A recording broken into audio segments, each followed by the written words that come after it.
So చూసారు కదా, ఇదైతే 500 రియాల్, ఇది 500 రియాల్, ఇది 500 రియాల్. ఎందుకు బ్రో నువ్వు ఖర్చు పెట్టుకుంటున్నావు, వాళ్ళేం తీసి ఇవ్వరా అంటే వాళ్ళేం తీసి ఇవ్వరు. సౌదీలో వచ్చేసి 90% డ్రైవర్స్కి వచ్చేసి ఇలానే ఉంటుంది. డ్యూటీ అయితే పడింది, ఇంకా ఇప్పుడైతే వెళ్తున్నాను వాళ్ళ కొడుకు వాళ్ళ ఇంటికి. ఉంది, నీళ్ళుగా ఉంది. వీళ్ళు బెంగాలీ వాళ్ళు తినేది ఇట్లానే అనమాట. హాయ్ అండి, వెల్కమ్ బ్యాక్ టు ఈరోజు వ్లాగ్. సో ఈరోజు వచ్చేసి మార్నింగ్ నుంచి ఏం డ్యూటీలు లేవు, నేనైతే బాగా హ్యాపీగా నిద్రపోయినా. మార్నింగ్ 11:30కి లేచిన, ఇప్పుడు టైం అయితే 12:31 అవ్వబోతా ఉంది. లేచి ఇంకా ఫ్రెష్ అప్ అయ్యేసి ఇంకా నార్మల్గా కూర్చొని ఉన్నా. టిఫిన్ అంతా ఏం లేదు, ఇంకా లంచ్ కూడా ఏమైనా ప్రిపేర్ చేసుకోవాలా, చేసే అంత ఓపిక లేదు. ముఫిక్ బైని పిలిపించాలా, ఆడ పోయేసి ఏమైనా కుబూస్ తీసుకుని వచ్చి అక్కడే ఏమైనా కర్రీ తీసుకుని వచ్చి తినేయాలా. చూద్దాం ఎలా చేస్తానో ఏమో తెలియదు, చూద్దాం వీడియోలోనే. సో ఈరోజే మేడం అయితే నిన్న నైట్ ఫోన్ చేసి మేడం పిలిపించి నాకు శాలరీ అయితే ఇచ్చారనమాట. శాలరీ లాస్ట్ మంత్ వచ్చేసి 1300 ఇచ్చినారు. ఎందుకు అంటే నేను 500 రియాల్ వచ్చేసి అడ్వాన్స్ అయితే తీసుకొని వెళ్ళిన, ఉమ్రాకి వెళ్ళాను కదా. సో ఈ మంత్ వచ్చేసి టోటల్ శాలరీ అయితే వచ్చేసింది మనకి 1800. సో అదైతే చూపిస్తాను. ఈ 1800లో జస్ట్ ఇప్పుడు పోయి బ్యాంక్ వేస్తాను, మొత్తం అక్కడ వెళ్ళిపోతుంది అనమాట. అలా ఉంటుంది. ఏదో ఇక్కడ నెల జీతం కనిపిస్తుందనే ప్రతి ఒక్కరు ఇక్కడ గల్ఫ్ కంట్రీకి వచ్చేది. అక్కడ ఉంటే అసలు ఏం కనిపించదు అని చెప్పేసి అక్కడ ఏం చేసుకోకుండా ఇక్కడైతే వచ్చి. సో చూసారు కదా, ఇదైతే 500 రియాల్, ఇది 500 రియాల్, ఇది 500 రియాల్, ఇది 200 రియాల్, ఇది 100 రియాల్.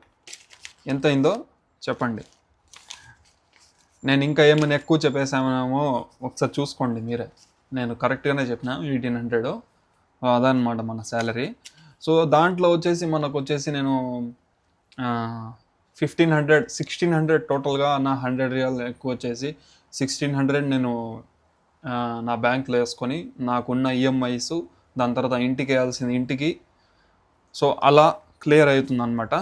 అంటే ఇంకా 200 ఉంటుంది కదా బ్రో, అదేం చేస్తావు బ్రో అంటే ఇక్కడ మనం వచ్చేసి ఫుడ్, ఆయిల్, నెల అయితే ఆయిల్, బియ్యము, టమాటాలు, ఆనియన్స్, పచ్చిమిరకాయలు, కోడిగుడ్లు, చికెను, సో అలాంటి వస్తువులంతా తెచ్చుకునేదానికి అనమాట.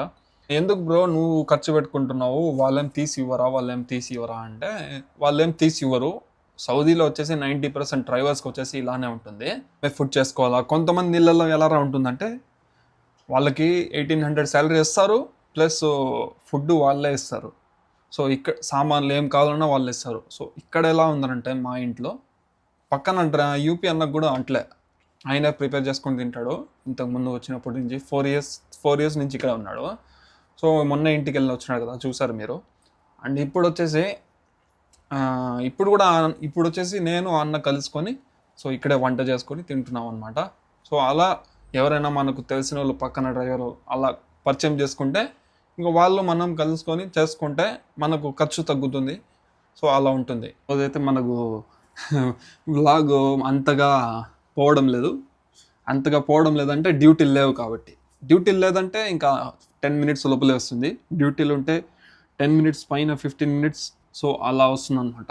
శాలరీ అయితే వచ్చేసింది. ఇంకా బ్యాంక్లో వేసేసి మనమైతే మన అకౌంట్కి వేసుకొని ఇక్కడి నుంచి ఇంకా వేయాలా. సో ఇప్పుడు నేను అక్కడ బ్యాంక్ దగ్గర వెళ్ళి వీడియో తీసే అంత పంచాయతీ అంతా పెట్టుకోను, వెళ్ళి బ్యాంక్లో డిపాజిట్ చేసి ఇక్కడికి వచ్చి మీ ముందరే నేను ట్రాన్స్ఫర్ చేస్తా. చూసుకోండి, కలుద్దాం, వచ్చేస్తా. సో వెళ్ళి శాలరీ అయితే వేసేసి వచ్చేసాను అనమాట. సో ఇప్పుడు వచ్చేసి అక్కడికి. సో ఇది వచ్చేసి ఫోన్పే ఉన్న ఫోన్ అనమాట. ఇంకా సారీ, ఫస్ట్ వచ్చేసి మనము దాంట్లో డిపాజిట్ చేసుకోవాలా.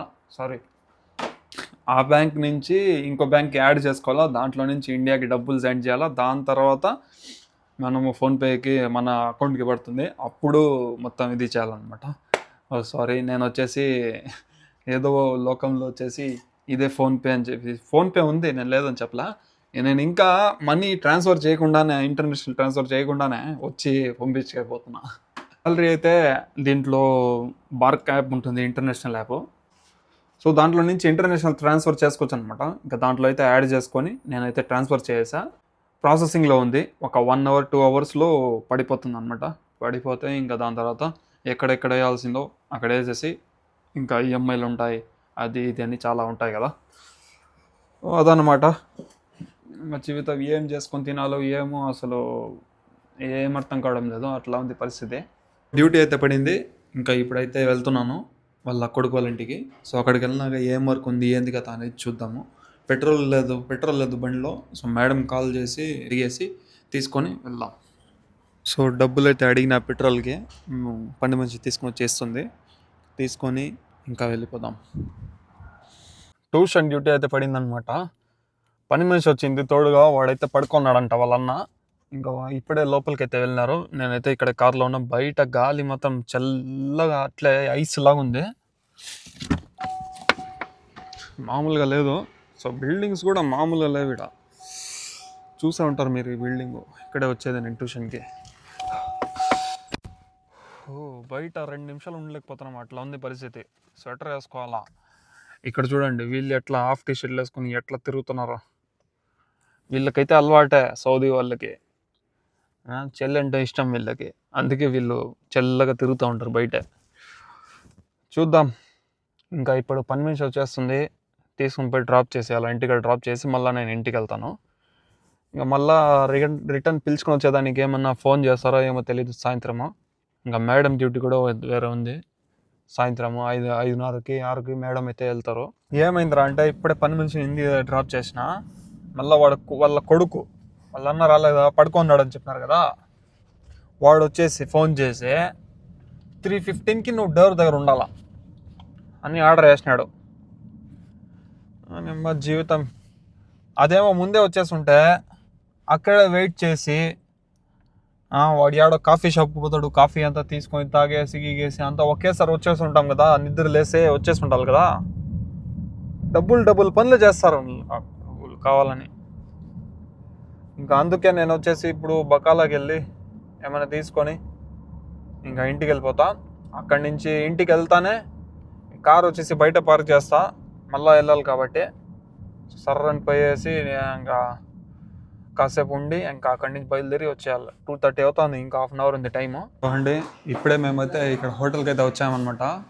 మార్నింగ్ నుంచి డ్యూటీలు తిరిగి మాకైతే అసలు టైమే దొరకలేదు వంట చేసుకునేదానికి. సో మేము బెంగాలీ హోటల్కి అయితే వచ్చేసాం. ఏం తింటామో ఏందో చూపిస్తాను చూడండి. ఇదైతే దాల్, ఇది బెంగాలీ దాల్ అనమాట. సో దీంట్లో అయితే ఏదో ఆకుకూరలు వేస్తున్నారు. ఇది వైట్ రైస్, ఇదైతే సలాడ్. ఇదిగా ఉంది, నీళ్ళుగా ఉంది. వీళ్ళు బెంగాలీ వాళ్ళు తినేది ఇట్లనే అనమాట, కానీ టేస్ట్ ఉంటుంది. ఓకే చూద్దాం టేస్ట్ ఎలా ఉంటుంది ఏందనేది.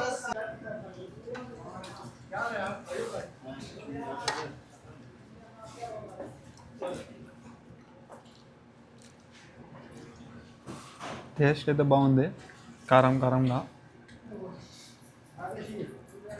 ఇంకా తినేసి డ్యూటీకి అయితే బయలుదేరిపోవాలా. సో ఇదే అనమాట బెంగాలీ హోటల్.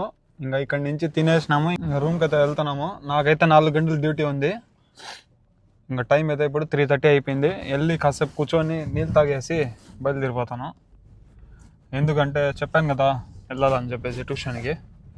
అక్కడికైతే వెళ్ళి చూసుకొని, ఈరోజు డ్యూటీలో లేవనుకున్నా, కానీ ఇలా డ్యూటీ స్టార్ట్ అవుతుందని అసలు అనుకోలేదు. చూద్దాం ఎలా ఉంటుంది ఏందనేది కథ. ట్యూషన్ దగ్గర అయితే వచ్చేసాము. నా కళ్ళు చూడండి, ఫేస్ చూడండి ఎట్లా అయిపోయిందో, నిద్ర మత్తులాగా అయిపోయింది. అది డ్రైవింగ్ చేస్తా ఉన్నప్పుడు మొత్తం కళ్ళు అంతా మూసుకునేస్తున్నాయి, ఎందుకో ఏమో తెలీదు. బాగానే పడుకున్నానే, మళ్ళీ ఎందుకు నిద్ర వస్తుందో ఏమో తెలీదు. చూడండి అప్పుడే చీకటి అయిపోతుంది. ఇంకొక హాఫ్ అన్ అవర్లో మొత్తం. ఇంకో వాడిని పికప్ చేసుకొని వాళ్ళని ఇంటి దగ్గర డ్రాప్ చేసి మళ్ళీ నేను ఇంటికి వెళ్ళి మళ్ళీ ఒక హాఫ్ అన్ అవర్ తర్వాత మళ్ళీ మేడం బండి స్టార్ట్ చేయమంటారు. అక్కడి నుంచి మేడంని తీసుకొని వాళ్ళ సిస్టర్ వాళ్ళ ఇంటికి అయితే వెళ్ళాలా. సో ఇప్పుడే అయితే మేడం కాల్ చేశారనమాట బండి స్టార్ట్ చేయమని. ఇంకా బండి అయితే స్టార్ట్ చేసి పెట్టుకున్నా. ఇంకా మేడం వస్తే నేరుగా అక్కడికి వెళ్ళిపోవడమే వాళ్ళ సిస్టర్ వాళ్ళ ఇంటికి. సో అక్కడికి వెళ్ళి ఒక 2 అవర్స్ అయితే ఉంటారు మేడము. ఇప్పుడు టైం అయితే 6 అవుతుంది. 7, 8, 8:30 ఆ టైంలో వస్తారు మేడము. ఇంక అప్పటి వరకు నేను అక్కడే కార్‌లోనే వెయిట్ చేయాలనమాట. సో, చలో వెళ్ళిపోదాం. మేడంనయితే డ్రాప్ చేసేసాను. నేనైతే కార్‌లోనే వెయిటింగ్‌లో ఉన్నా. ఇక్కడి నుంచి వెళ్ళిపోదాము, పోయేసి మళ్ళా ఒక 1 అవర్, 1 ½ అవర్ తర్వాత వద్దామని అనుకున్నా కూడా, మేడం వచ్చేసి ఎలారా అంటే, ఏ టైంలో బయటికొచ్చేస్తారో తెలీదు. సో, అలా ఫోన్ చేయకుండా, చెప్పకుండా వచ్చేస్తారనమాట. సో, అందుకే ఇక్కడే ఉండాల్సుంటుంది. ఇంకా ఇక్కడే ఉందాం. రూమ్‌కెళ్ళినాక అసలు ఈరోజు నైట్ డిన్నర్ ఏం చేస్తాం, ఏంది కథ అనేది చూపిస్తాను. ఇంకా చలో బై బాయ్. సో, ఇప్పుడే అయితే వచ్చాననమాట రూమ్‌కి. మేడం అయితే వచ్చేసినారు. నేనైతే అక్కడ ఒక 2 అవర్స్ అయితే అక్కడే ఉన్నా. 5:45 పీఎంకైతే వెళ్ళాము. సో, కరెక్ట్‌గా ఇప్పుడైతే 8 అవుతుంది టైం నైట్. ఇంకా మేడం అయితే వచ్చేసి నైట్ డిన్నర్ ఏంటి, ఏంది కథ అనేది ఆలోచిస్తున్నా. సో, మఫిక్ బాయ్ దగ్గర అయితే వెళ్దాం. సో, ఆయన ఏమంటాడు, ఏంది కథ అనేది చూస్తాను. ఇంకా హోటల్‌కెళ్ళి తినేద్దామంటే హోటల్‌కెళ్ళిపోదాం. లేదంటే ఇంకా ఎగ్ బుర్జీ చేసుకొని, కుబూస్ తెచ్చుకొని తినేయడమే. ఓకే. డిన్నర్‌లో కలుసుకుందాం. వైట్ రైసు, ఎగ్ కర్రీ అయితే చేసినా అనమాట. ఇది ఎగ్ కొద్దిగా వెరైటీగా అయితే చేసిన. చూడండి. అండ్ ఇది వైట్ రైసు.